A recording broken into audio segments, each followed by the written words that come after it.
Hold on a second, you Manchester United supporter. Where are you scrolling to? Listen, hold on a second. I've got some big news for you.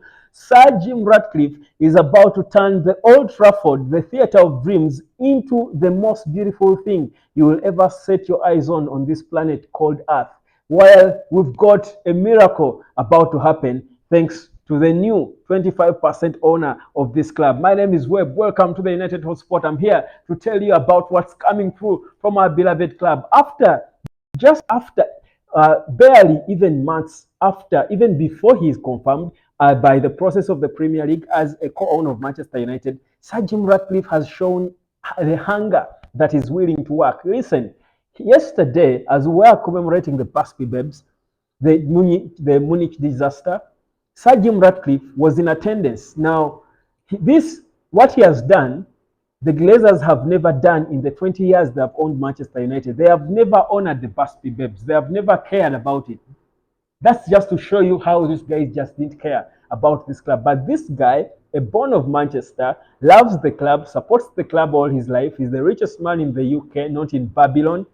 He's saying, I'm 71, I've done all this business, made all this money, I'm successful. I just want to leave a legacy with my club. That's why he told the staff it's not about money, making money out of his 25% stake in the club. It's about bringing this club back where it belongs. Now, what he's trying to do, Sir Jim Ratcliffe has put aside £2 billion, 2 billion quid of his money, not money that he's going to borrow and use players as collateral. No, his own money to invest in buying certain bigger parts around Manchester and build something better than Wembley is what they try to compare it to. He wants to build something better. Listen, sports facilities are a statement. They're a big tourist attraction. Back then, you would go to the Santiago Bernabeu, the home of Real Madrid, and you're amazed. What is this? Same thing with the Allianz Arena in Germany. Now, Sir Jim, when you go to basketball in the US, talk about the Clippers, the Lakers, the Miami Heat, all these teams that used to share facilities, built their own facilities, but when you enter these cities, you just see something larger than life that cements itself and say, welcome to this city. That is exactly what Sir Jim is trying to do. Now, and people might say, this is not United. Guys, I've been to Manchester and I've lucky to been to a few cities around Manchester. I've been to Birmingham. I've been to, of course, London a few times. And I've observed and compared. Manchester became a city in like the early 1800s, like 1850 or thereabouts, is when it became a city. It's one of the oldest cities in Manchester. So it's classed, but it's old, it's vintage. It's more of a Rolls Royce. It's a Rolls Royce, if you know what I mean. But a Rolls Royce that has not evolved from its old school class. So everyone loves it, everyone knows it's the coolest car and all, but it has not evolved. I think Rolls Royce have tried to evolve today into now newer, modern, not the ones we used to see in the Queen's movie, or Lieutenant Colombo or Inspector Derrick, all these, or English movies. The Rolls Royce now, the newer version, is cool. It's still class, but it appeals to the generation. Now, Manchester as a city, and especially Old Trafford, it's not called Old Trafford by mistake. In fact, all the buildings look old and they look similar, but you can see there was glass. You can see it's old. So even Old Trafford, back then, just defined what this club is, because that is what it represents.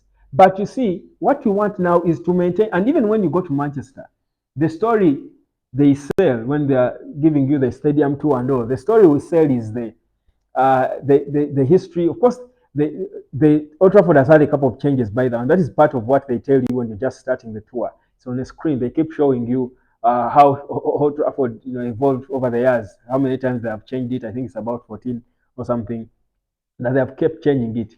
But you see, the times have changed too fast now that the cool things have to be cool, if you know what I mean. By cool in appearance and appeal to the young kids of today, not cool for we have to open books and know this is cool.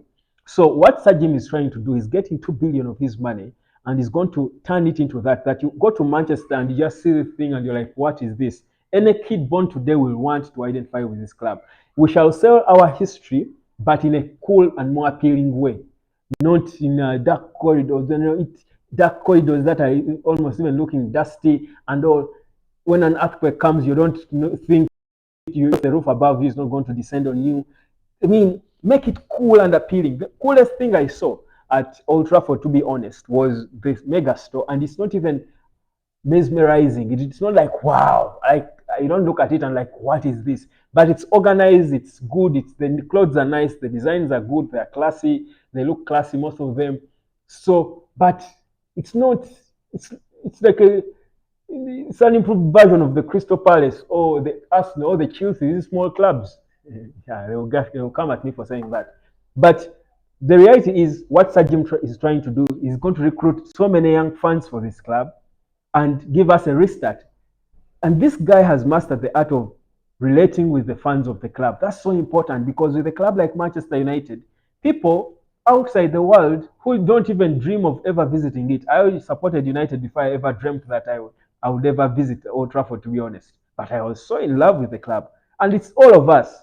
We can pretend we love our local clubs in our countries, wherever we are. But your first love when the Man United game is going on, you want to watch it. When United loses, you feel a certain way. So that's the reality. And that's sport. It knows no borders. It's not about are you in the UK, are you British, are you what? No, it's football. It's football. It's just that's just the game. I didn't design it. No one designed it like that. So Sir Jim Ratcliffe is working, and I love the fact that many people are beginning to back him. We've forgotten about the past Sheikh Jassim talk. Yes, we wanted a full sale to just get rid of the Glazers, but that was us focusing on the Glazers because we did not know who these two options are. We just looked at on the surface what's better. Glazers out is what we wanted. But now that the Glazers are still there, but they have surrendered the football anyway, it's all we care about. The Glazers will never share with us the profits they make from their 85 whatever stake. Or is it 85 or 75%? They will never share with us. For us, all we care about is the passion, the football, and the football is owned by Sir Jim. So we won, and we love what he's doing. Yeah. So forget about Sheikh Jassim. Let's focus on the guy we have. So look at the story of Man United, the rebirth, and I'm trying to just give you a picture of what could come. I want positivity concerning Manchester United now. I'm done with all this negative talk about Manchester United. We've been, I think, depressed enough by all these weak coaches that we've had and all. We've had enough depression. I want us to focus now on the football. Now, add this new stadium with a new generation led by Kobe Mainu. You've got Rasmus Højlund, who, to me clearly, is the best striker we've signed since Wayne Rooney. And I will say it. He has the qualities to be even better than Rooney. This boy has come into a weak club. He has been playing with selfish players, but he has hunted for himself and scored 10 goals. Rooney scored 17 in his first season. The moment you guys will appreciate and understand that, you'll give this boy some credit. Off the ball, this boy is a baller as Rooney. The thing is, Rooney used to come maybe more deeper. This boy comes deep, has not got chances to carry the ball from deep a lot to see him, but we've seen him close to the final third, picking balls and involving his teammates in play, beating up people. His first touch is impeccable. His movement. So add Maino to this Rasmus Højlund. Have Greenwood return. This man, Sir Jim, is open to bringing Greenwood back because he's for the football. He doesn't care what the Glazers want. That some sponsors will go. He doesn't care about that. He knows that Greenwood will turn Manchester United into something else. Have Højlund with this Garnacho, who has reminded us of a young Cristiano Ronaldo. He's just unfolding before our eyes. This Leandro Garnacho, we don't even know what he can turn into. We just don't know what this Garnacho can become. That story, with a new stadium, a new facility, Manchester United is going to be something different. It's going to blow our minds, our skulls off. This club is headed and destined to be great. And the cleanup that this team is doing, it's not by mistake that Sir Jim, I don't know at the end of this what more title will be given to him, but I have a lot of expectation now with what I'm seeing and what I'm hearing. We will indeed make a statement as the biggest football club in Manchester, far north in Manchester. Trust you me, it is a good time coming. You know what he's doing. You know the transfer plans. The players they're pointing to, Michael Olise, the people he's hiring, poaching someone from Man City, the biggest rival, and you don't care what people will think that you've got from your competitor. It's not about egos. It's about the right thing that will get things work, because things have been damn failing to work for the past 10 years. You need things to work. You don't care whether you have to pay Pep Guardiola half of your wealth. If he's the one who's going to solve the problems, it's not about egos. We want Manchester United back. That's what this guy is doing. He's confident, he's bold, he's not afraid.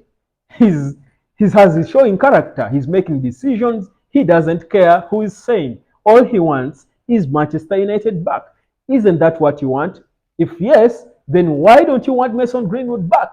Yet you know he is the best right back to just complete the puzzle that has got Lisandro Martinez, Kobe Maino in the middle, Rasmus Højlund up top, Leandro Garnacho on the left, and you know that Mason Greenwood is the solution on the right. Not Olise, guys. Let's not pretend. Why do we go for plan B when plan A is ours? Guys, subscribe to the United Sport, but let's just enjoy this club. I love Man United. Oh my, I've lost my voice.